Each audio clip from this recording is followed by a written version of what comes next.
Yeah, I'm the one with the hand up. Okay, Yengwa, that's fine. Yengwa, and you have the hand up and you have the floor. Sorry, I only caught the last bit of it because unfortunately I was occupied with the kids. Well, first, just a quick question to ask. All of this, I've been following you when you started talking about fasting for health. I've been quietly following it all through. But how do you approach this when you have, say, endocrine problems? How is this feasible? The thing for me, I'm sorry if it's something you've already covered, because again, like I said, I missed the first bit. Mm-hmm. The thing with are you talking with fasting or we're talking with health as a whole?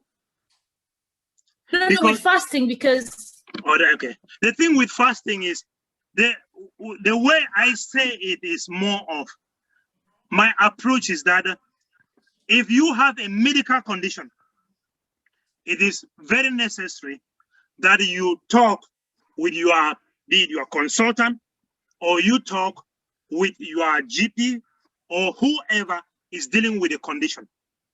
But the thing with fasting is that if you look at just even like from the image that I give, or from the research, if you look at that research which I shared the link, it affects practically every aspect of our body. And every aspect of our body is more of the way that fasting does is more of it gives the body the time to spring back, and we are systems,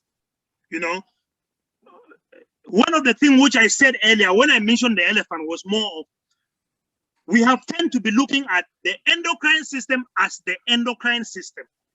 And when you have something, you go to an endocrinologist. We tend to look at the cardiac system, you go to a cardiologist. You have a gynecologic problem, you go to a gynecologist. You have a renal problem, you go to and that is the issue which we look at, or one of the things which, where lifestyle medicine says, no, we need to look, everything affects everything. And if we take everything into consideration, when you fast, even the fasting, like I said, if you are fasting and you take this fasting and you are like, why am I really putting myself under this suffering? I'm telling you, you will get no benefit from it. The first time, of course, it will be difficult, but difficult doesn't mean it is suffering. Anything that you interpret as suffering is punishment, and be it your endocrine system, be it your digestive system, be it your, like I said, even your mental state is affected, So yes, it helps everything. It improves your health in every aspect. But if it is more of, say, if you have medication and your drugs says you need to eat before you take your drugs, then for me it will be more of, I needed to time when I fast to go with when I eat, or when I eat to go with when I take my drugs. If you are taking your drugs with when you are if you are taking your drugs, if your drugs require you to eat before you take, then you can program your fasting period to be within the time when you are taking your drugs. Otherwise, I don't see any reason why we will say, oh, this clinical issue, stop this. But when we say fasting, like I say, you don't have to go the whole day. You don't have to go 2 days. Please, if you can make it just missing a meal, or just say, okay, I eat 3 times a day. The problem that we have now, as human beings, we eat in the morning, then we look for something to chew, then we look something to keep our hands with it, then, and our mouth is grow every day, and when you look at people back home, either they are eating something, and when we said, you look at somebody who have something like diabetes, and you said, oh, you're eating too much. You said, what am I eating? But you know what? He's drinking every day. you know. And when you are eating, you eat, you finish, you drink, and not just drinking. It's our digestive system being working every hour. That is the problem. Sorry, let me not talk again and finish the whole time. Okay, yeah, we keep the responses brief. I hope that questions that response answers your question, Yengwa. It did, Akifu. Thank you very much. Okay. Professor, thank you. Any other hand? You got a question in the chat. Okay, good. Thank you. Let me see. Okay. Yeah, there's a question from Evans. How can one manage their relationship with stress effectively? I think you discussed this before, Pa came in. Yeah, and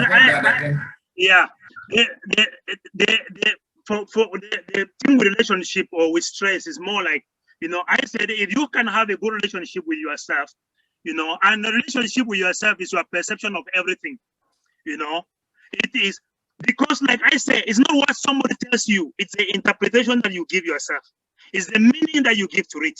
It's not what happened to you, it's what you take it to mean, you know. If something happens for somebody, if something happened, they said, well, it's an opportunity, it's a challenge. For another person, it happens, they said, why is this happening to me always? Why only me? You know, your body gets a complete different meaning to it. You know, and one of the worst thing with stress, you know, like I mentioned, if you look at the thing that I sent today about how Black people, you know, why we are more vulnerable in every other thing. One of the things I forget to mention is that when you are stressed, like I think I did mention it, where I said even your logical thinking and your analytical thinking is blocked in relation to your reactive thinking. That's the reason why sometimes they say, oh, you know, we need to be eating healthily. No, if you are stressed, even your choices, the choices that you make, you don't take good choices, you know. And that is why even in a court of law, when something happened, there are more of this decision. He did this when he was stressed. He did it under the influence of stress. Because when you are influenced by stress, even your thinking is poor. You know? And when we look here, you said, if you are somebody who is living, that is, I'm just talking more about we now here. You know? If you are somebody, one of the things which we say about health is that where you live is a bigger determinant of your health. Your postcode is a bigger determinant of your health than your DNA. Your postcode is a bigger determinant of your health than your DNA. Why? Because if you are in a place where, let me just take one example. You are living in a place of an area of high crime. You finish from work, you sit in the bus, and you are in the bus after being at the job where your manager was putting you under pressure. You enter the bus, then you see these rough guys, they enter the bus. You sit there, your heart is beating you. You are thinking, praying that they come out before your next stop. Sometimes you can even go and pass your stop because you are thinking you wait for them to come out before you come out. And we've had people who go and come out even at the train station, at the bus station. Why? Because they are frightened. You are constantly on stress. When you are going back to your flat, or you are going back to your house, to your accommodation, you are going to your apartment, it's an area, you hear somebody coming from your back, you are moving already, your heart is beating at its top gear. You go reach the house, you breathe, and then you realize that, oh, this thing was not done. So some people are living constantly on stress. They are having cortisol flowing at all the moment. Their system is highly inflamed, and all of that is affecting your health. Like I say, with stress and with the cortisol and with the inflammation, it will affect you diabetes, it will affect you blood pressure, it will affect you cancer, and all of those things are the things that they affect you. And when you face racism, it's a negative reaction, which, like I said, also the body interprets it as well as stress, you know. So when people go through all of those things, and that is why for me, well, how do you deal with stress? The best way to deal with stress, first, when you talk with somebody, even sometimes when, you know, if they chase me, I come back and I'm talking about it with, if I call Shay and I'm talking about it with him, I'm talking about it and laughing. And just that laugh is like grease that helps to more of wipe away the stress. It's the good hormones that goes and flush away the negative ones, you know. And when you communicate with others, when you go to Kifuka Samba, when you go to Banin, and you sit there and talk and laugh, it's a good way to flush away all the negativity that you have. When you go to church, it's another good way. There is something now we should call gratitude, that we should practice gratitude. And gratitude means when you go home at the end of the day, usually with us, we pray. When you pray, don't just ask God. Look for things to thank God for. And anybody who practices gratitude, when you practice, because when you think about the good things, you feel good. Because everything you think affects how you feel, you know, and how you feel affects all your physiology, and it affects your blood and affects everything in you. Yeah, thank you, Tado Bongaman. Some pointers here for us to remember. Pa Evans, take note. Cyril has just dropped in a few points. Manage stress first by managing your thought processes, which those processes should be happier ones. Talk about it with your peers and helps flush away the negativity. Then practice gratitude. When you practice the good things, you feel gratified and you feel good in yourself. Then the second question from Pa is, what causes, this is to you, Edwin, what causes hunger pangs at night that keeps one sleepless until they eat, which might not be the best for the diet? Pa is just saying that you sleep and your stomach is basically churning. You can't sleep. The thing with, one thing with hunger is that when we, you know, anything that you feel, there are more like, I remember what I mentioned about hormones. Hormones are like the injection that your body gives.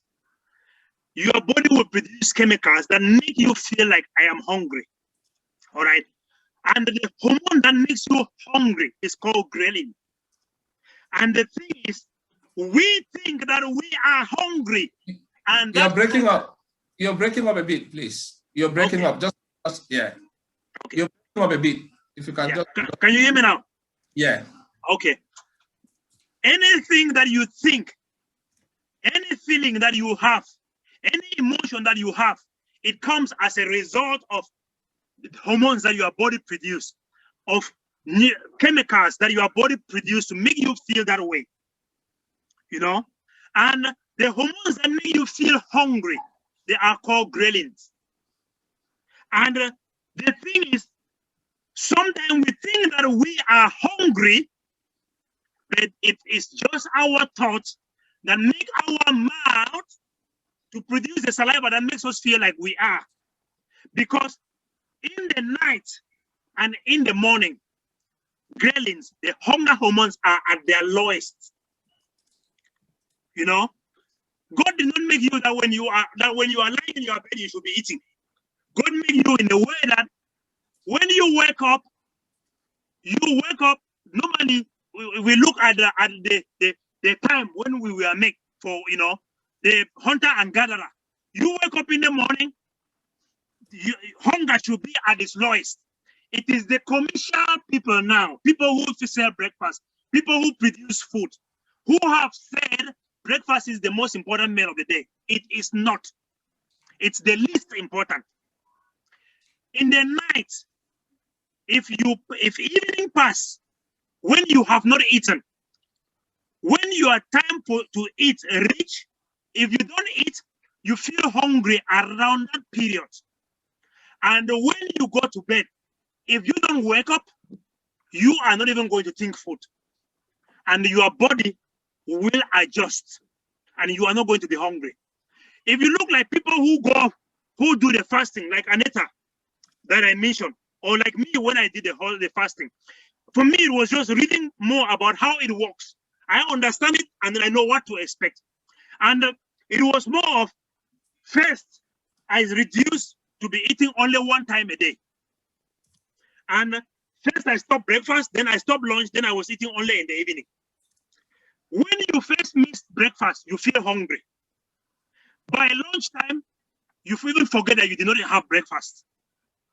You know, all right. When I reduced it to one meal, I knew that if I don't eat at 6 o'clock, which is my eating time, I will be hungry. By 7, I am still hungry, but not as hungry as I was at 6. By 8 o'clock, the hunger is gone. The body knows that food is not forthcoming. The body now goes and tap what have been stored, the fat that is in our body. The body converts it into food. So you don't starve because your body still feeds you. When you eat, the body takes the nutrients and the nutrients go into your blood. That's what makes you feel full, because the nutrients go to your blood so that it can go to your muscles and you have the energy. When you don't eat, the body will take those nutrients from your body, from where it stores them, which can be in your liver, which can be in the viscera and all the other places, and then put it into your blood. And your body will feel like I've eaten. Okay, great. So the thinking that we are hungry is different from we are really hungry. Okay. There's another question here. It's a fairly long question, and it's for Mr. Wright that got well. You know, you talk about Mr. Was it Mr. Reed? Yes, Mr. Wright. Mr. Wright. Yeah, that got well from cancer and finally died after reading the medicine does not work for research. From research, if he denied believing in what he read, could there be a possibility that he could have lived again? Yes. If you read it and you believe that, oh no, it's still another rubbish thing, because the thing here is not a medicine. You're breaking up again. Okay. Yeah. Can you hear me now? Yeah. If you're okay, talking, it's a bit difficult. If you're okay. All right. Then, all right. The underlying thing which we need to know is that it's not the medicine, it is the belief that make him well. And that belief that make him well is more like the body produces its own medicine.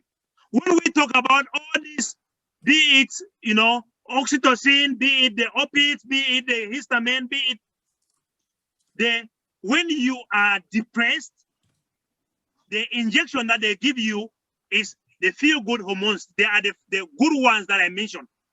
They are the same like what your body produces, you know? So when you feel, if you take the medicine and you believe that this medicine has cured me, your body will produce things that will deal with it.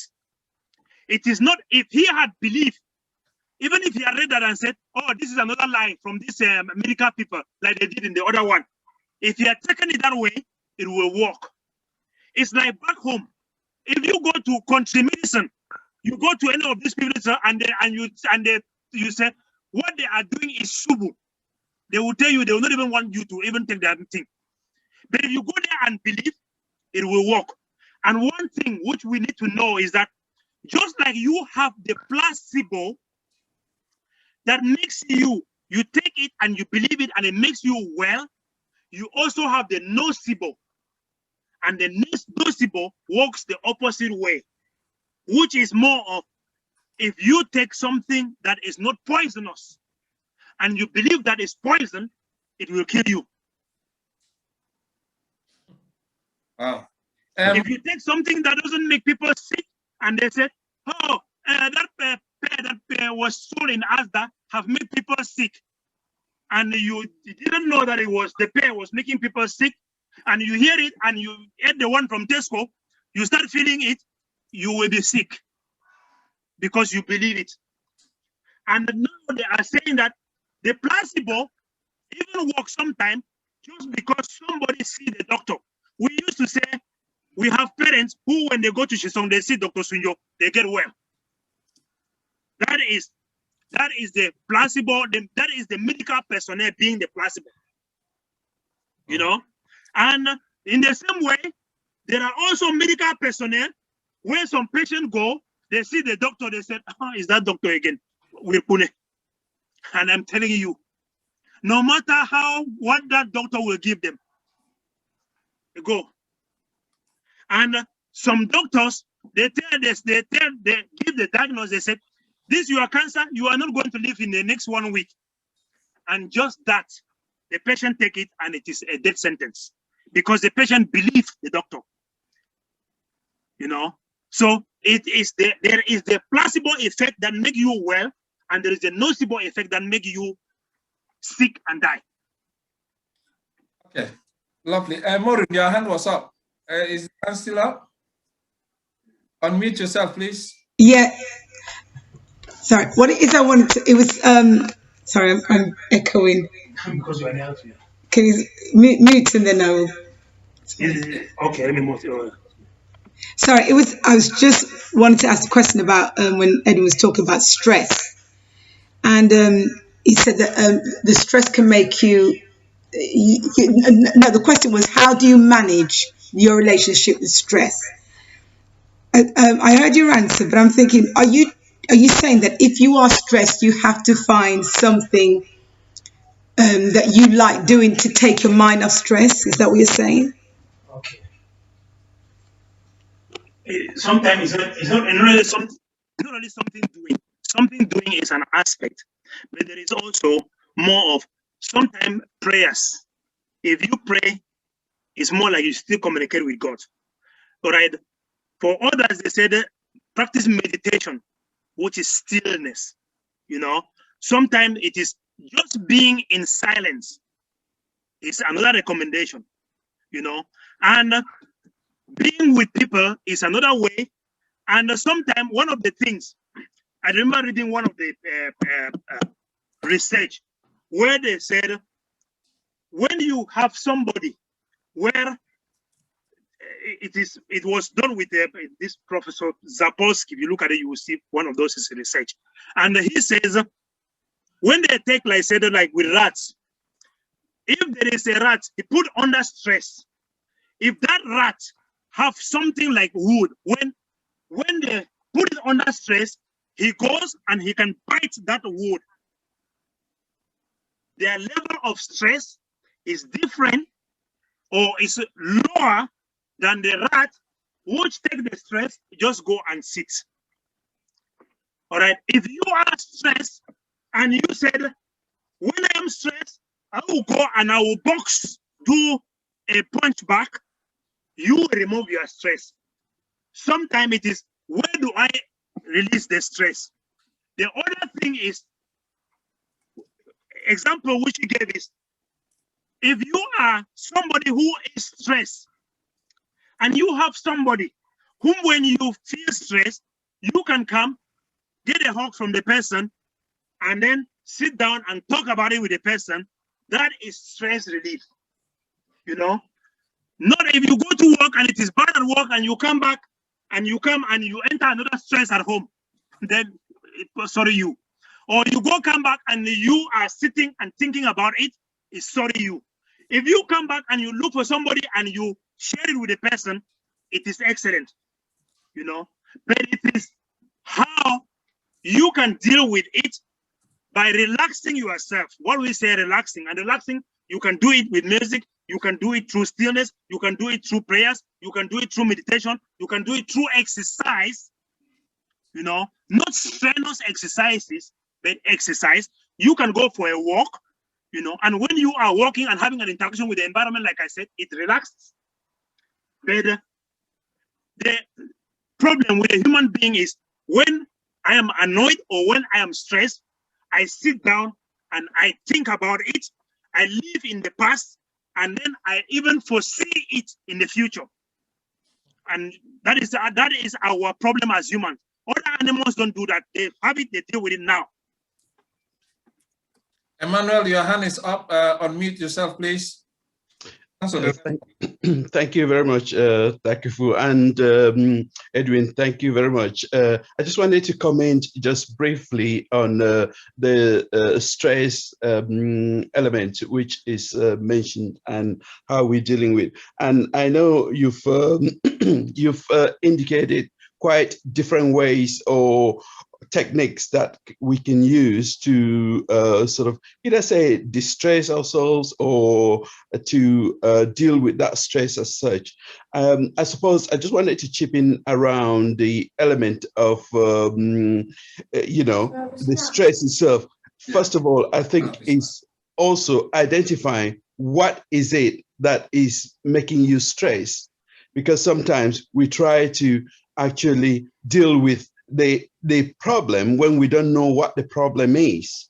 And if you can go down to the root cause of what that problem is or what it is that is making you stress, then that is usually one of the effective ways of dealing with that issue. And I know you've mentioned around talking about it, which is also the element of dealing with it. But when you identify it, then it is very important, because one of the things that actually makes that stress or make people stress is that it is our thought processes, is how we are processing the information. And sometimes, or a lot of the times, that information is even incorrect, because sometimes what we are saying is stressing us is something that sometimes if you had spoken with that person about it, you realize that maybe you actually misinterpreted it before. It's making you, you know, stress, but sometimes it's a real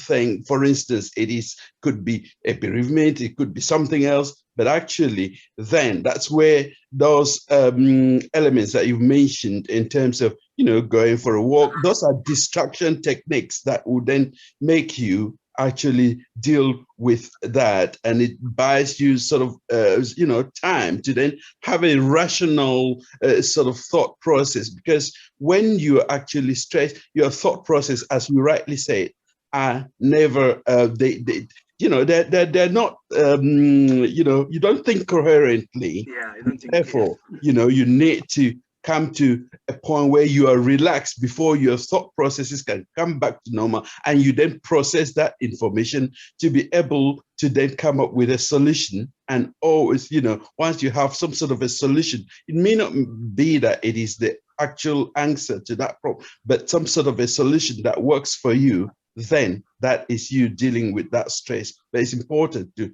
try and find out what the root cause is. I just thought I'd chip on that, but thank you very much. No, that's a very good contribution. Thank you very much, Emma. Yeah, there is Emmanuel. Thank you for that question, for that intervention. Sorry. There is another hand up, Mr. Godlofai. We are pressed for time. Let us just give ourselves 5 more questions, and then we can close the session. Okay, thank you. Any question, just write it on the chat. Or you raise your hand up. Mr. Godifai. Yeah, thank you. And yeah, thanks a lot for the presentation. This is not really as a question, it's just more of an observation. As you were giving your presentation, one thing is going through my head. First thing is just charity begins at home. That is what is going through my head, which means what? If I do not look after myself, I will not even be strong enough to help anybody, which is one thing that really eats us as a community. We do think that we have got to help people, and looking after yourself almost feels like you do not have time for anybody else. So and the good thing about this presentation, it kind of helped us to kind of think of change our way, you know, our way of thinking in terms of look after yourself. And all these do not even involve any money.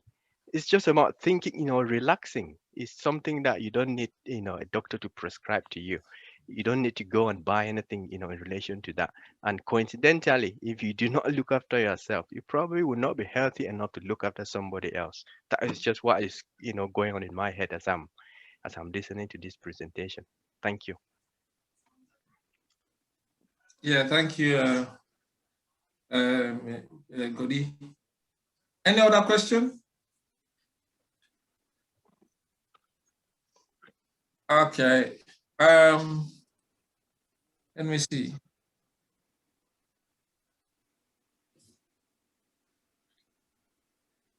Yeah, I think someone is commenting that stress plays a big factor on our health, and that is true.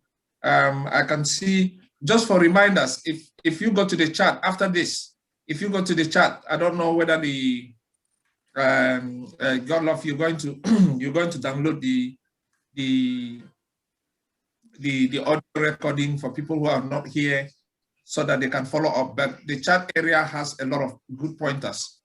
So, Uncle Sylvester, yeah, welcome, and we hope that you're enjoying the sunshine in Kigali. Your hand is up, so unmute yourself, sir, and let us hear. It's always good that once such presentations are made, we hear from senior citizens. Otherwise, it will not be a complete process. Well, I want to say hello to everybody, and to say a big thank you to Tadom Edwin. As we all know, he's one of those that puts himself out to make sure that he does what he can to raise our awareness in so many different ways. And mine is not a question as well. Mine is just a comment. And that comment is that as he's speaking like that, the one thing that I would suggest that we all do is take ownership. Because when you take ownership of your life, you're your first doctor. You're the first and the last person is you to know what it is within what you have that needs to fix, or how you're going to fix it. Nobody's going to tell you how to fix it. So my one point is simply that we should go away from here and everybody should take ownership of their lives. Because when you take ownership and pride yourself with what you have as that gift from God, because the body is the only one thing that has been created that services itself. This is the only machine that has all it takes to serve it itself. Yeah. So it has, when you take in, it has a way of letting out. When anything attacks it, it has a way of fighting it. And in more ways than others, when you listen to it, it'll fix it for you. So take ownership of your life. My brothers and my sisters, take ownership. Don't let anybody tell you they know anything about you more than you. Thank you. Thank you. Thank you very much, Ngawiri. That was powerful. So the message is that Edwin has brought us, has given the talk, and the responsibility is now for us to take ownership. Share Cyril, what your hand is up. Yep. Hello? Yeah, we can hear you. Yes. Dr. Bongaman, thank you very much for this succinct presentation and for the pointers of what we need to do to take care of our lives. I just want to make just a comment as well, as a follow-up from what Ngaiwu Sylvester has said, and also what Emma has said. Yes, it is stress, as we said, in all your presentation and in all the statements that you've made. We can only hear that voice of stress, coming across everyone. And I read at the faces and I could see that element in everyone. And I want to see that we say that just to follow up to this, we take this serious, because it causes lots of problems, just as Bongaman has said. And I just want to share one important thing to add to what he has said, is about time. When we look at the word time, T-I-M-E, for us to manage stress, we need to focus on this word, time. I know when we talk about time, we relate to heart diseases where we're talking about stroke. Our other aspect of managing stress is using time, where time, you look at T, is thoughtful to self. When you have thought processes to self, is that element of what? Looking after yourself, self-relationship, your own relation to yourself. What do you think about yourself? How do you think I can get out of this situation? Just as Emma said, identifying, when you have that thought processes, you identify the root cause. When you identify that root cause, you then have to do what? You need to be inspired, have that inspirational power to be able to fight that cause. And when you're inspired to fight, you gain motivation. We need to motivate ourselves, just as you say. How do I get rid of this? How do I go and talk to someone when I've got this stress? You need to be motivational. And what he's doing today is an aspect of motivation, telling us this thing is there, you can do this, is motivating us to take control and take ownership of our health, take ownership of ourselves. Then when you look at E, the last element of it is what? Exercise. Get exercise, do exercise. Focus on something that can take that stress away from you. It could be running, it could be walking, it could be just going out there and enjoying the environment. So I just wanted to share that element so that we can take this aspect of time, add to what Bongaman has put on today, and we can look after our lives. Thank you. Okay. If there's no longer any question, we're pressed for time. Bongaman, can we just have one last word from you, please? I mean, let's give ourselves 2 minutes. Okay. Sorry. Yeah. Well, just want to thank everybody for today, for the opportunity to, for us to have this talk. I think that so often people think that, I have helped you to learn things, but I can assure you that nobody have learned from today more than me. So yes, you have learned through me, but I have learned so much, because there are things which I knew, there are things which I have prepared, and and there are some of the things which came out when I was talking, and it has been a good learning process also for me to go through this. And I very, very, very much want to thank you, for this opportunity. And I think that, we say that things have changed, and, the pandemic have changed the way we do things. And the fact that we can have something like this, and we have had conferences during banning, but for us to have an evening where we sit like this and talk about it, I think this is big progress. And I'm only hoping that we don't go back with this.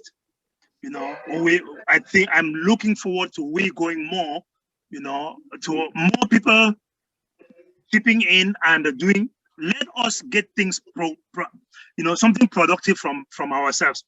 And and yes, we talk about taking care of ourselves, but I am somebody home, whether it is Kifu, whether it is Banen, whether it is Kintintin, I love people, and I love where people are. And I think that so often we make life very difficult because we tend to be looking at what am I getting from there? Please, our work in this, we didn't come here for ourselves. We came here for each other. We are here for each other. We are here to contribute. We are not here to reap.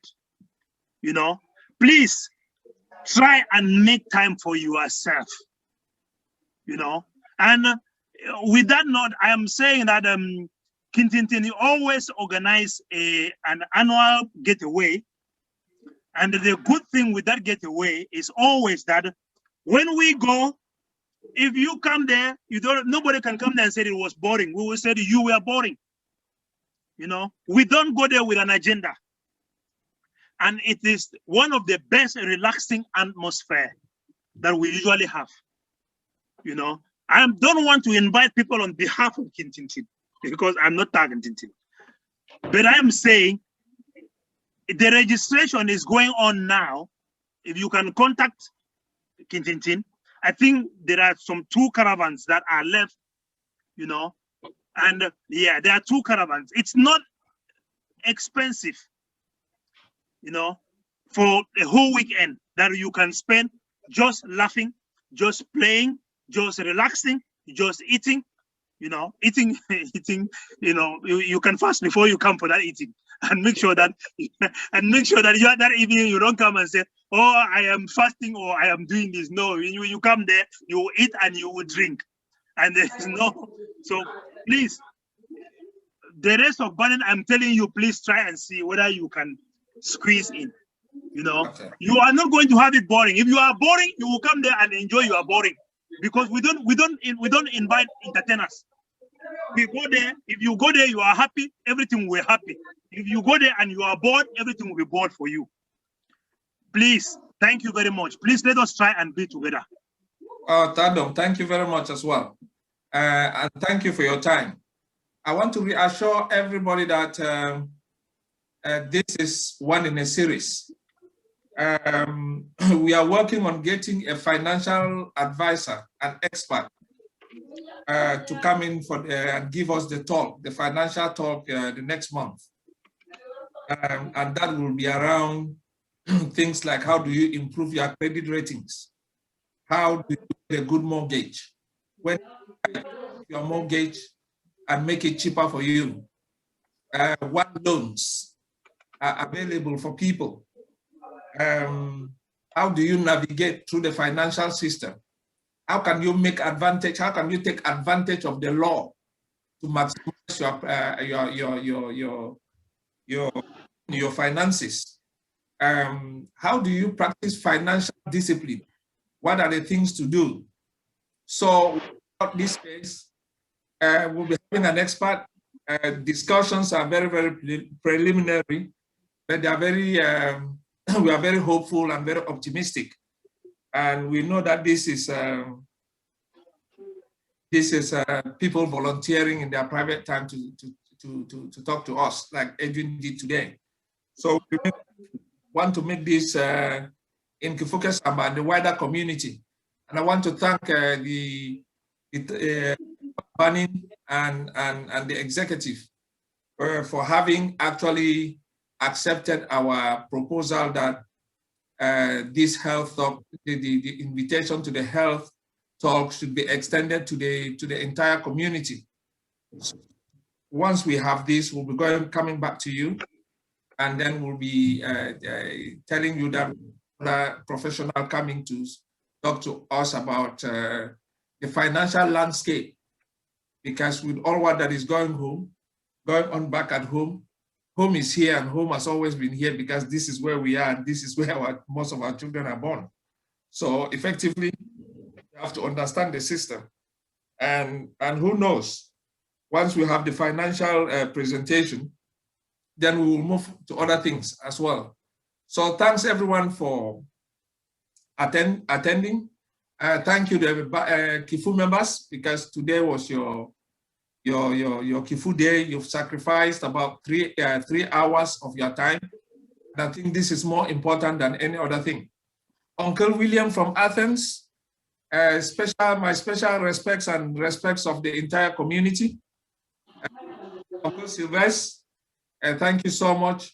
Pa Evans, the most senior citizen.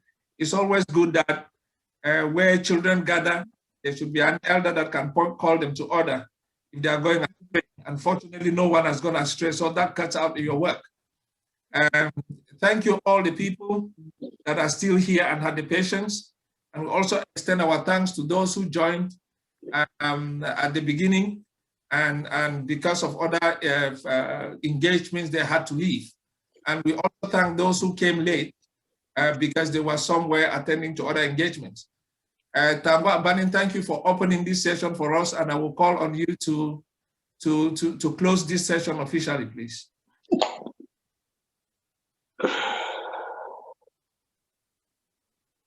Oh. Hello. Can you hear me? Yeah, I can hear you. Everyone seems to be meeting. All right. Okay, thank you for that eloquent statement there. And Kifuke Samba has been instrumental for us to realize this symposium today. And I want to thank Banning as a community for accepting and acknowledging that this was an important event and attending in your numbers. Thank you very much. Well done for accepting this. I know It's a wonderful presentation. I want to thank Dr. Bongaman, who has invested a lot of time and research to come out with this document. It is not just, this document should not just be consumed by Kifuga Samba and Banning. This should be consumed by the wider community out there. And I will be recommending that Dr. Bongaman should make this presentation a publishable article. There are various journals there that you can push through for this to be published, because it is rich. There is much information in it that can help not just us. So I want to thank you very much for this and for this initiative. And as we go, as we are leaving today, please, let's have some take-home words. Taking ownership of our lives, taking ownership of our health, taking ownership of our mind, takes away the mental stress, take away the physical or the internal stress, and we have a happy life. Thank you all for attending. Thank you all. And let's have a good weekend. It's a very long weekend till Monday, bank holiday. The barbecues and all the like. Yes, eat healthily. Thank you. Thank you, everyone. Thank you, Tangwa. Yeah, so I will ask on the Kifu members to reconvene after a 5 minutes break, a coffee break. We